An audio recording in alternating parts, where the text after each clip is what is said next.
अस्सलाम वालेकुम। आज की जो हमारा लेक्चर एक्सपेरिमेंट है वो experiment number 6 spring mass system से रिलेटेड है।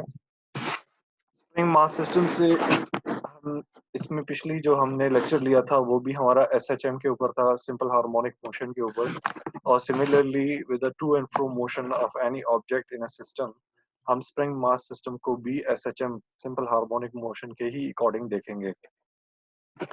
इसमें जो आपकी ये स्टेटमेंट आपको नजर आ रही है, to determine the stiffness of the helical spring, basically जो आप जितने फैक्टर्स हैं एसएचएम के ऊपर जो एसएचएम एग्जिबिट करते हैं, उन एसएचएम की एग्जीबिशन के ऊपर आप डिफरेंट फैक्टर्स को कैटेगराइज करके देखते हैं। तो आप में उसमें जब आप स्प्रिंग मास सिस्टम को देखेंगे तो उसमें आपको ये हेलिकल स्प्रिंग नजर आएगा।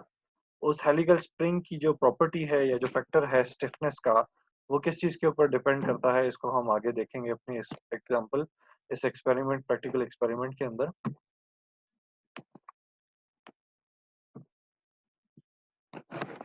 जो स्प्रिंग है, स्प्रिंग के एसएचएम या स्प्रिंग बेस्ड सिस्टम के एसएचएम को स्टडी करना है तो उसमें हम सबसे पहले हमारे सामने हुक लॉ आता है। और हुक लॉ को डिराइव करने वाले रॉबर्ट हुक साइंटिस्ट हैं जिन्होंने इसको प्रेजेंट किया था। उनका मकसद ये था कि हम एसएचएम के लिए vibratory motion, to and fro motion को स्टडी करें, तो उसमें से हम एक एंड को जो है वो फिक्स करते हैं और दूसरे एंड को हम मूवेबल बनाकर उस पे टू एंड फ्रो मोशन के according SHM simple harmonic motion को स्टडी करें। तो इसी तरह हुक लॉ के ऊपर हमारे पास जो सिंपल हार्मो ये स्प्रिंग अटैच है, या spring attach mass attach with spring है, उसके बारे में अगर हम देखें, स्टडी करेंगे, तो हमारे पास वो भी हुक लॉ के अकॉर्डिंग ही एसएचएम को प्रेजेंट करेगा, एग्जिबिट करवाएगा। हुक लॉ के अंदर आपके पास जो है वो दो चीजें हैं। एक आप सिंपल स्प्रिंग फोर्स है जो कि आप एक्ट करवाते हैं किसी भी बॉडी के ऊपर ताकि उसको डिस्प्लेस करवाया जाए उसके इक्विलिब्रियम पोजीशन से या उसकी मीन पोजीशन से। और दूसरा आपके पास जो है वो डिस्प्लेसमेंट है, वो डिस्टेंस या वो डिस्प्लेसमेंट जो वो अपनी मीन पोजीशन से फोर्स लगाने के बाद इम्प्लीमेंट करता है या चेंज क्रिएट करता है। अब आप देखें तो इनके दोनों के दरमियान में जो इनकी रेशियो है वो एक कांस्टेंट से रिप्रेजेंट की जा रही है जिसको हम स्प्रिंग कांस्टेंट कहते हैं। तो ये स्प्रिंग कांस्टेंट बेसिकली रिप्रेजेंट करता है आपको स्टिफनेस ऑफ द स्ट्रिंग।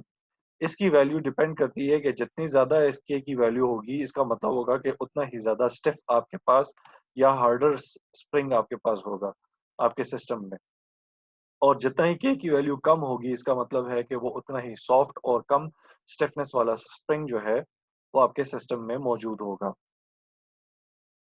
अब इस स्प्रिंग की स्टिफनेस जो है वो जैसे कि स्प्रिंग कांस्टेंट के ऊपर डिपेंड करती है।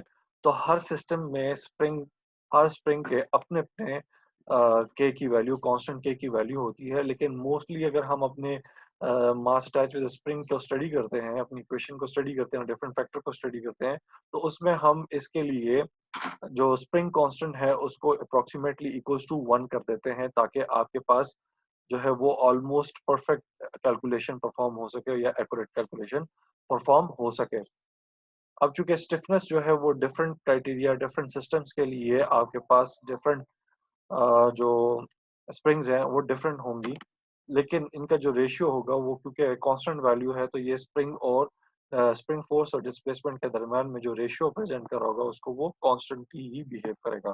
तो दैट्स व्हाई ये जो ग्राफ इनके दरमियान में ड्रॉ हुआ है, ये लिनियरिटी शो कर रहा है, इसमें लीनियर सीक्वेंस आ रहा है, कोई वेरिएंस नहीं, कोई चेंज क्रिएट नहीं हो रहा। बिल्कुल एक स्ट्रेट लाइन के अकॉर्डिंग इनकी वैल्यूज जो है वो डिफाइन हो रही है। इसका मकसद ये है कि ये कांस्टेंट वैल्यूज को प्रेजेंट कर रहा है। हुक लॉ के बाद आपके पास हुक लॉ इक्वेशन आ जाती है, F S is equals to minus K x.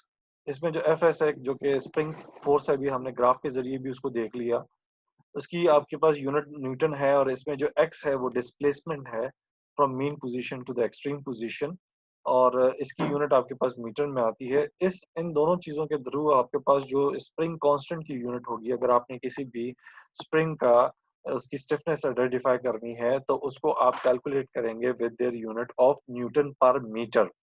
तो जितना न्यूटन पर मीटर उसकी वैल्यू आपके सामने होगी, इस मीन के वो उतनी ही ज्यादा आपके पास स्टिफनेस प्रेजेंट करेगा या उतनी कम स्टिफनेस प्रेजेंट करेगा, depending on the value of the के। अब ये सिंपल हार्मोनिक मोशन आपके सामने डिस्प्ले हो रही है।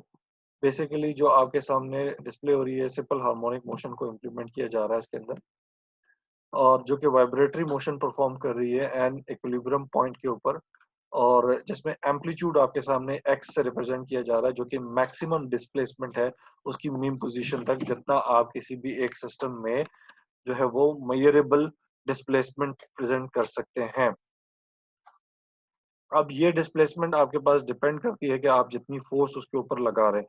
जितनी ज़्यादा आप फोर्स उसके ऊपर लगाएँगे इस बॉडी, इस ऑब्जेक्ट के ऊपर, उतनी ज़्यादा उसकी डिस्प्लेसमेंट क्रिएट होगी फ्रॉम द मीन पोज़ीशन।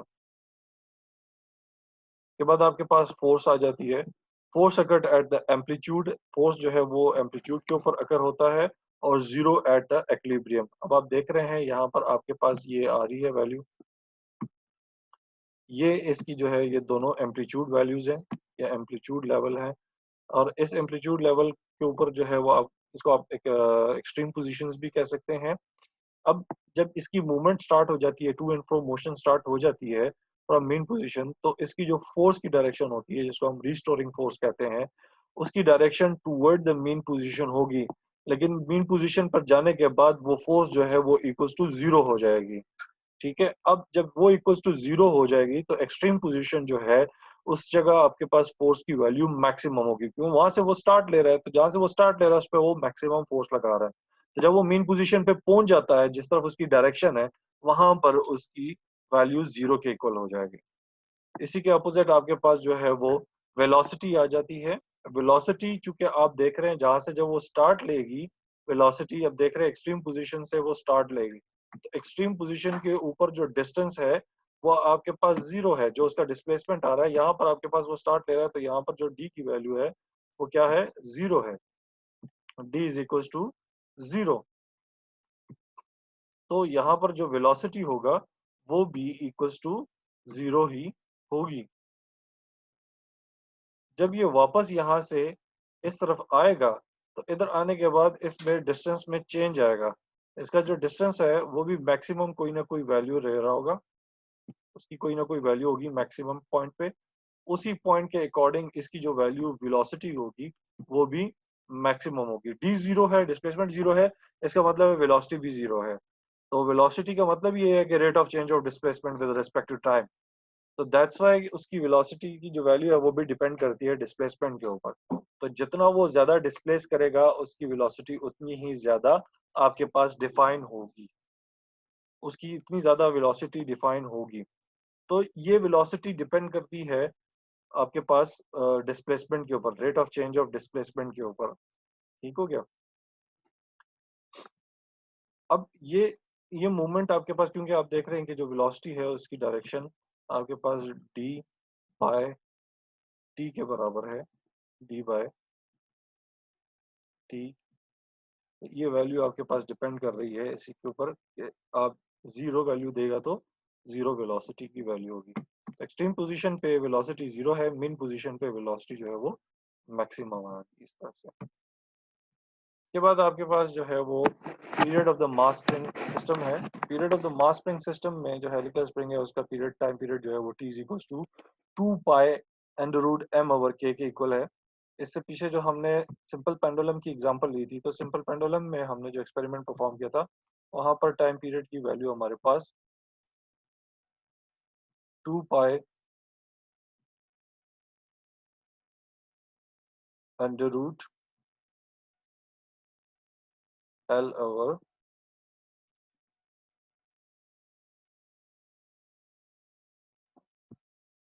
जी आ रही थी। अब चूंकि आपके पास इसमें जो आपने स्प्रिंग कांस्टेंट की जो इक्वेशन पढ़ी है, स्प्रिंग मास इक्वेशन, वो आपके सामने माइनस के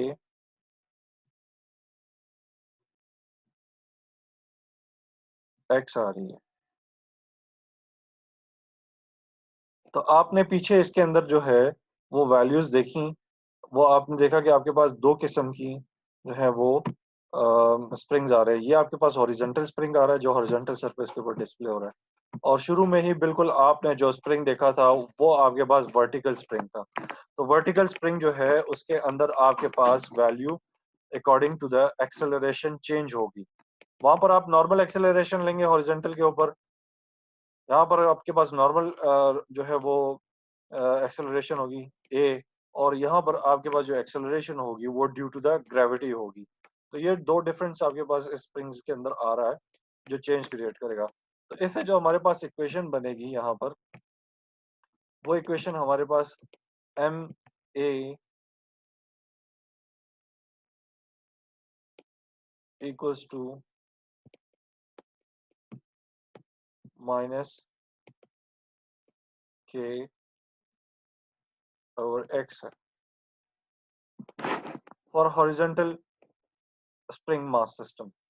and for vertical spring mass system आपके पास एम एफ की वैल्यू जो होगी वो क्या होगी, being a G, being a value of weight, आपके पास एम जी के इक्वल होगा।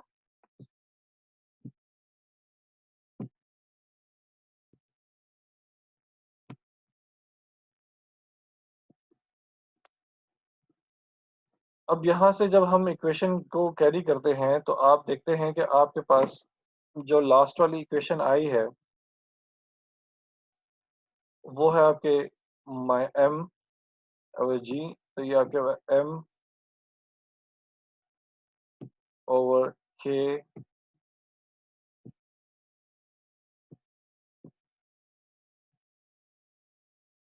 माइनस एक्स ओवर जी।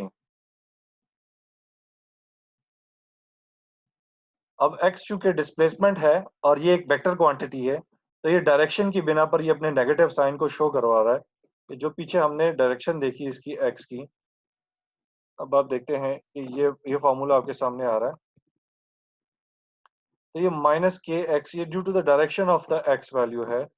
आपकी जो डिस्प्लेसमेंट परफॉर्म हो रही है वो फोर्स के अपोजिट डायरेक्शन में है। तो जो फोर्स है वो आपके पास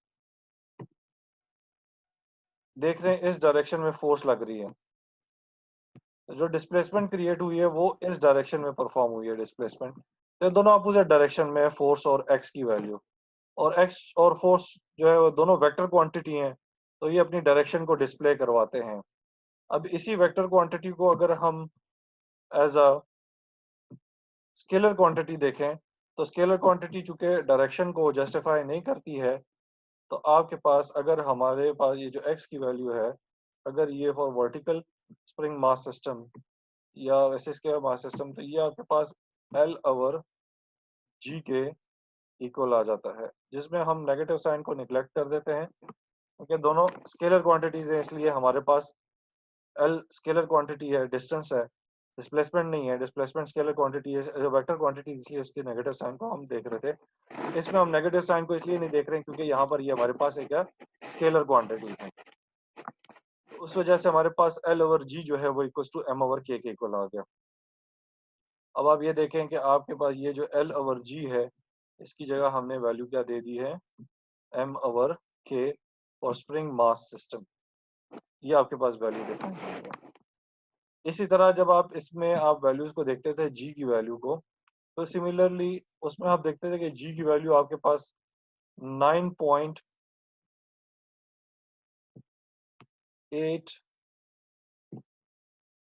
वैल्यू आती थी,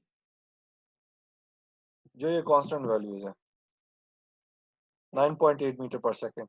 अब ये जी की वैल्यू 9.8 मीटर पर सेकेंड आपके पास अप्रोक्सीमेटली वैल्यू है। अब जो भी आप एक्सपेरिमेंट के जरिए से अपनी टी की वैल्यू को डिफाइन करते थे, उस टी की वैल्यूज के जरिए से आप जो है अपनी जी की वैल्यू डिफाइन करते थे। जो फॉर्मूला आपके सामने जी का बनता था वो G is equal to T square और डिवाइडेड बाय 4 पाई स्क्वेयर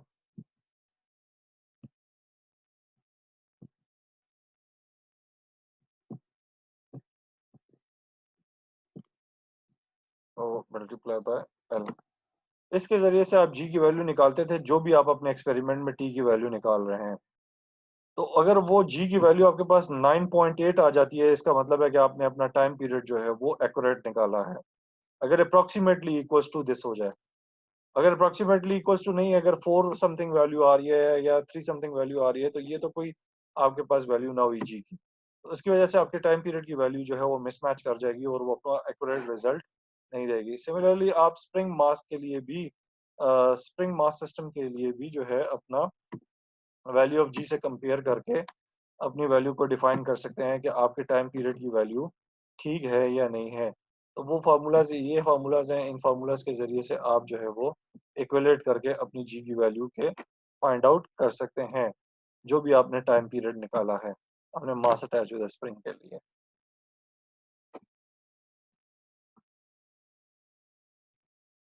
अब चूंकि आप देख रहे हैं कि ये जो है वो डिस्प्लेसमेंट के ऊपर डिपेंडेंट नहीं है, मतलब जो आपका स्प्रिंग मास विद अटैच ये पीरियड जो है टाइम पीरियड, ये इंडिपेंडेंट ऑफ एप्लीट्यूड है। इसमें आप देख रहे हैं कि ये इंडिपेंडेंट ऑफ एप्लीट्यूड है। इसमें ये एक्स की वैल्यू को डिफाइन नहीं कर रहा, एक्स की वैल्यू इसके अंदर नहीं आ रही है। यहाँ पर कहीं भी आपको फार्मूले में टाइम पीरियड में एक्स नहीं डिफाइन हो रहा होगा। तो ये जो एम्पलीट्यूड है ये उससे इंडिपेंडेंट है, उसमें एक्स का कोई काम नहीं है। लेकिन हाँ, ये मास के ऊपर और के कांस्टेंट के ऊपर, स्प्रिंग कांस्टेंट के ऊपर ये डिपेंडेंट है, इन दोनों चीज़ों के ऊपर, स्प्रिंग मास सिस्टम का जो टाइम पीरियड है। ये आपके पास एक न्यूमेरिकल है छोटा-सा। इस न्यूमेरिकल में आप देख रहे हैं कि determine the mass suspended at the rest from the spring. At the rest from the spring से आपने मास जो है वो उसका फाइंड आउट करना है। तो उसको डिटरमाइन करने का तरीका होपफुली आपके लिए आसान होगा। फिर भी नहीं तो मैं आपको एक सामने इसके यहाँ पर डिस्कस कर देता हूँ कि आप किस तरह से जो है वो मास फाइंड आउट कर सकते हैं। मास विद अटैच्ड स्प्रिंग, अगर आपके पास के कांस्टेंट की वैल्यू दी हुई है और एक्स की वैल्यू दी हुई है। आपको पता है कि आपके पास जो फॉर्मूला है वो F is equals to minus K X के बराबर है। आप इस जगह अपनी वैल्यू पुट कर सकते हैं, एम की जगह, एफ की जगह एम जी, क्योंकि ये वर्टिकल स्प्रिंग है। अब आप देख रहे हैं वर्टिकल स्प्रिंग की वैल्यूज को, तो यहाँ से आप जो है वो माइनस के बाय एक्स वैल्यू लगाकर अपनी एम की वैल्यू आइडेंटिफाई कर सकते हैं। तो जो कि आपने के की वैल्यू, यहाँ पर के की वैल्यू जो है वो आपने आइडेंटिफाई की है और एक्स की वैल्यू आइडेंटिफाई की है। तो उन दो वैल्यूज के ज़रिए से आप जो है वो एम की वैल्यू को भी फाइंड आउट कर सकते हैं, डिवाइडेड बाय जी। ये आपके पास वैल्यू है जहाँ से आप एम की वैल्यू फाइंड आउट कर सकते हैं,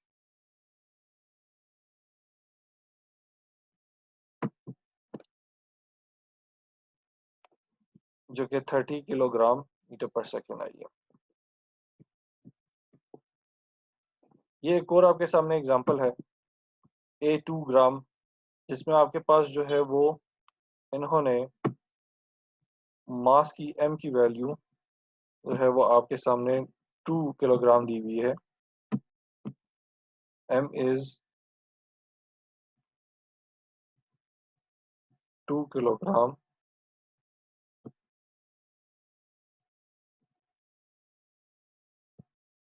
और जो एक्स डिस्प्लेसमेंट है उसकी वैल्यू आपके सामने दी हुई है इन्होंने 0.5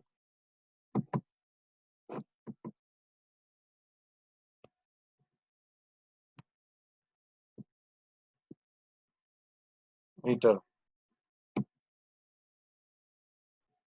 और फोर्स की वैल्यू आपके सामने दी हुई है एफ इज इक्वल्स टू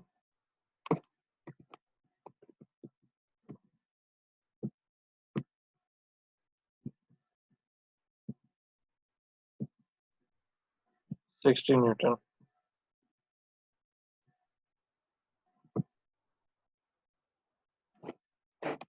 आप यहाँ पर टाइम पीरियड की वैल्यू आइडेंटिफाई कर सकते हैं।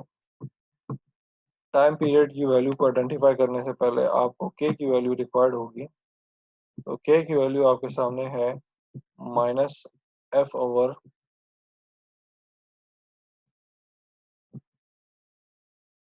एक्स,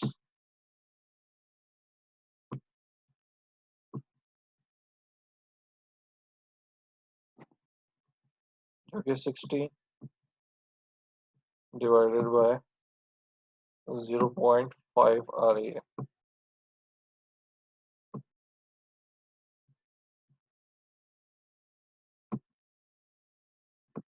तो यहाँ इससे आप जो है वो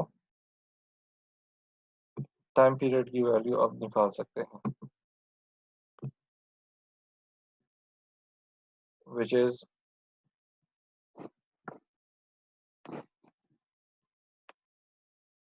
m over x k, so is equals to 120।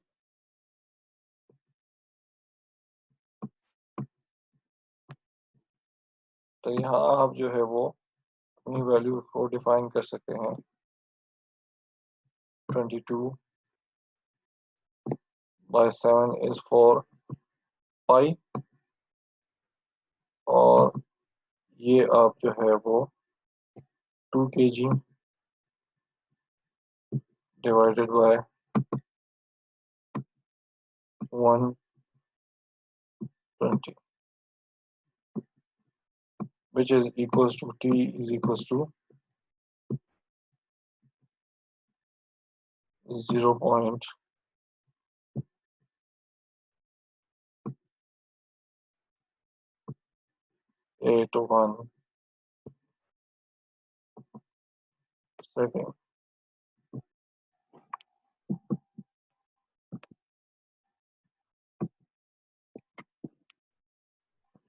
Hopefully आप लोगों को इसकी अंडरस्टैंडिंग हो गई होगी। इसके बाद जो आपको एक असाइनमेंट है जो कि डिलीवर कर दी जाएगी, उसको काइंडली रिव्यू कर लीजिएगा।